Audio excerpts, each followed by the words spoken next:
ચલો ફ્રેન્ડ, આપણે સ્ટાર્ટ કરીએ. Welcome to my YouTube channel KB GK study. Video ગમતો લાઇક, સબસ્ક્રાઈબ અને શેર કરો. ચલો ફ્રેન્ડ, આપણે 29 March 2026 current affair in Gujarati most IP question જોવાના છીએ. ચલો ફ્રેન્ડ, આપણે પહેલો પ્રશ્ન સ્ટાર્ટ કરીએ. એઆઈ આધારિત હવામાન અનુમાન પ્રણાલી કઈ સંસ્થાએ શરૂ કરી? એનો જવાબ છે IMD. પ્રશ્ન નંબર 2. તાજેતરમાં હાઇપરસોનિક ગ્લાઇડ વાહનનું પરીક્ષણ કયા દેશે કર્યું? એનો જવાબ છે રશિયા. પ્રશ્ન નંબર 3. ભારતે તાજેતરમાં કયા દેશે સાથે રક્ષા કરાર કર્યો? એનો જવાબ છે ફ્રાન્સ. પ્રશ્ન નંબર 4. ગ્રીન હાઇડ્રોજન નીતિ કયા રાજ્યએ શરૂ કરી? એનો જવાબ છે ગુજરાત. પ્રશ્ન નંબર 5. ભારતનું સૂર્ય અભ્યાસ મશીન કયું છે? એનો જવાબ છે આદિત્ય L1. પ્રશ્ન નંબર 6. માર્ચ 2026માં મહિલાઓ માટે નવી યોજના કયા રાજ્યએ શરૂ કરી? એનો જવાબ છે મહારાષ્ટ્ર. પ્રશ્ન નંબર 7. ભારતમાં યુપીઆઈ કયા ક્ષેત્ર સાથે સંબંધિત છે? એનો જવાબ છે ડિજિટલ પેમેન્ટ. પ્રશ્ન નંબર 8.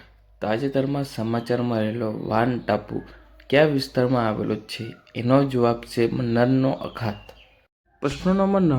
તાજેતરમાં સમાચારમાં જોવા મળેલો પર્શિયન ગલ્ફ કયા મહાસાગરનો ભાગ છે? એનો જવાબ હિન્દ મહાસાગર. નંબર 10. ઇન્ડિયન ઓશન શિપ કે સાગર પહેલ કઈ સંસ્થા દ્વારા શરૂ કરવામાં આવી છે? એનો જવાબ છે ભારતીય નૌકાદળ. પ્રશ્ન નંબર 11. આંતરરાષ્ટ્રીય ડેટા પ્રાઇવસી ડે દર વર્ષે કયા દિવસે ઉજવવામાં આવે છે? એનો જવાબ છે 28 જાન્યુઆરી. પ્રશ્ન નંબર 12. પાપીકોડા નેશનલ પાર્ક કયા રાજ્યમાં આવેલું છે? એનો જવાબ છે આંધ્રપ્રદેશ. પ્રશ્ન નંબર 13.